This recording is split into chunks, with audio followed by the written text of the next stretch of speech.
Follow on की शर्मिंदगी से जैसे तैसे बच गई टीम इंडिया। हाँ जी, क्योंकि इंडिया के बड़े बड़े सुरमाओं ने नाक कटवाने में कोई कसर नहीं छोड़ी थी। चाहे वो जायसवाल हो, शुभमन गिल हो, विराट कोहली हो, ऋषभ पंत हो या खुद कप्तान रोहित शर्मा, इन सब ने इंडिया की नाक कटवाने में कोई कोर कसर नहीं छोड़ी थी और ये सब आउट होकर चले गए थे।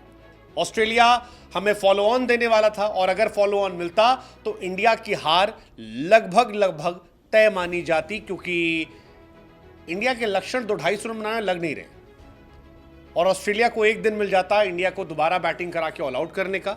25-30 रन शायद इंडिया के होते और ऑस्ट्रेलिया आसानी से मैच जीत जाती और ये होता पॉसिबल दिख रहा था। इंडिया हारे करीब थी, 33 रन चाहिए थे इंडिया को, केवल एक विकेट गिरा था और जडेजा जब आउट हुए तब 213 रन हो गए थे, 9 विकेट गिर गया था। अभी भी इंडिया को 33 रन चाहिए थे फॉलो ऑन बचाने के लिए। हम और आप ये मान रहे थे कि अब कहानी अब गई तब गई, हार गए, लेकिन वो तो भला हो हमारे पुछल्ले बल्लेबाजों का, आकाशदीप, जसप्रीत बुमराह का, जिन्होंने इज्जत बचाई, 39 रन की पार्टनरशिप की और फिलहाल इंडिया अभी भी सरवाइव करती नजर आ रही है।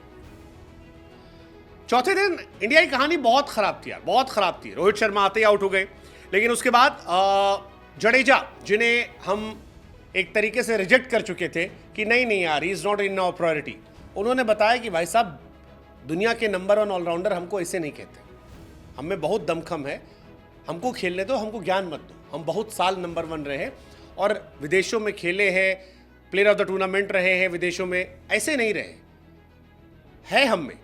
और जडेजा ने करके दिखाया। 77 रनों की पारी रविंद्र जडेजा की इंडिया की इज्जत बचाने वाली पारी थी। केएल राहुल की वो पारी जो थी वो इज्जत बचाने वाली पारी थी और आकाशदीप और बुमराह ने जो किया वो इंडिया को मैच बचाने वाला, WTC के सपने को बचाने वाला, बॉर्डर गवास्कर सीरीज को बचाने वाला था और इंडिया जैसे तैसे फॉलो ऑन से बच गई। जैसे ही ये चौका मारा आकाशदीप ने और इंडिया फॉलो ऑन से बची, चेहरा देखने लायक था गौतम गंभीर का, विराट कोहली का, रोहित शर्मा का, क्योंकि पूरी टीम इंडिया ने आकाशदीप और जसप्रीत बुमराह को स्टैंडिंग ओवेशन दिया।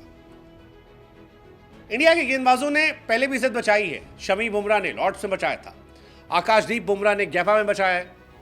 इसका फायदा ये हुआ कि इंडिया इस मैच को ड्रॉ करा सकती है। अब ड्रॉ कराने के चांसेस बहुत ज़्यादा हैं, अनलेस एंड अनटिल ऑस्ट्रेलिया कुछ एक्स्ट्रा ऑर्डिनरी कर दे, आते ही तबाही कुछ मचा दे।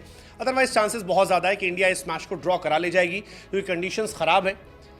ऑस्ट्रेलिया को दोबारा बैटिंग करनी पड़ेगी और ऑस्ट्रेलिया 193 रन से आ गई। अब ऑस्ट्रेलिया कितना भी तेज़ खेलेगी तो 70-80 रन बनाए बिना डिक्लेयर करेगी नहीं, और उसके बाद क्या ऑस्ट्रेलिया इतना बड़ा रिस्क लेगी कि इंडिया मैच जीतने की सिचुएशन में आ जाए? It's gonna very interesting, very interesting. India 252 run बना चुकी है, बहुत मुश्किल से बनाए हैं। मतलब मुझे तो एक टाइम पे लग ही नहीं रहा था कि इंडिया यहाँ तक पहुँच पाएगी। 74 पर 5 था यार। रोहित शर्मा कैप्टन थे, बहुत उम्मीदें थी कि लगा यार कुछ करेंगे, निकालेंगे, लेकिन फिर रोहित ने जब हाथ खड़े किए तो वो बहुत डिसअपॉइंटिंग फेस था। केएल राहुल ने कैरी ऑन किया, लेकिन 141 के स्कोर पर उनका विकेट गिर गया। लगा कि यार इंडिया खत्म हो गई, लेकिन उसके बाद फिर नीतीश कुमार रेड्डी के साथ पार्टनरशिप, सिराज के साथ पार्टनरशिप और बाद में आपके बुमराह के साथ पार्टनरशिप और लास्ट में आकाशदीप की पार्टनरशिप ने इंडिया की इज्जत को बचा लिया। फिलहाल पर्थ टेस्ट इंडिया जीती थी, एडिलेड हारी थी, गैबा वाला जो है वो ड्रॉ हो रहा है और WTC की उम्मीद जो है अभी बरकरार है, अभी भी बरकरार है। अब ये देखना दिलचस्प हुआ कि यहाँ से क्या होता है, लेकिन इंडिया इस मैच में ऑस्ट्रेलिया से पीछे रही है। इंडिया बारिश के भरोसे रही है, बारिश के भरोसे। और इंडिया की हालत को अगर आपको समझना है तो आप ये समझ लीजिए कि आकाशदीप इंडिया के 3rd लीडिंग स्कोरर है 27 रन बनाकर। ये अपने आप बताने के लिए काफ़ी कि इंडिया की हालत कितनी पेचीदगी वाली है कि 11 नंबर का प्लेयर जो ऑस्ट्रेलिया में अपना पहला टेस्ट मैच खेल रहा है वो आपका 3rd लीडिंग स्कोरर है। जडेजा जो तीसरे टेस्ट में पहली बार इस बार ऑस्ट्रेलिया में खेल रहे हैं वो आपके 2nd लीडिंग स्कोरर है। और केएल राहुल जिन्हें आपने एक तरीके से साइडलाइन कर दिया था बीती पिछले सीरीज में, वो आपके टॉप स्कोरर है। तो ये बताने के लिए काफ़ी कि इंडिया की हालत बहुत बहुत बहुत ज़्यादा खराब है। मतलब जायसवाल, गिल, कोहली, पंत, रोहित, ये 27 रन मिलकर बनाते हैं और आकाशदीप अकेले 27 रन। अब आप सोचो इंडिया की क्या हालत है, कितने बड़े बड़े नाम हैं, Gill, Jaiswal, Kohli, Pant, Rohit, present, past, future सब यहाँ पर है। इंतहा डिसअपॉइंटमेंट है, इंतहा डिसअपॉइंटमेंट जो है वो हमारी टीम की रही है। लेकिन यही है कि किस्मत जो थी वो बच गई। 33 रन चाहिए थे फॉलो ऑन के लिए और 27 रन लड़के ने ठोक दिए, विकेट नहीं दिया। आज के दिन में इंडिया की इज्जत बचाने के लिए आकाशदीप को लोग याद रखेंगे, क्योंकि ये बहुत ज़रूरी था, बहुत ज़रूरी था और इंडिया बच गई। उससे पहले आकाशदीप, से पहले राहुल जडेजा। बट सवाल ये कि यार इस तरह से खेल कर क्या मज़ा आएगा? और वो जो सेलिब्रेशन था उस पर ही बवाल कि इज्जत बचाने पर आज तालियां बची हैं, तालियां पीटी गई हैं। हम वो टीम रहे हैं जो डोमिनेट करते आए हैं। 2 महीने से लेकर एकदम कूड़ा हो गया। 2 महीने में टीम इंडिया एकदम बदल गई है। 74 फॉर 5 थे।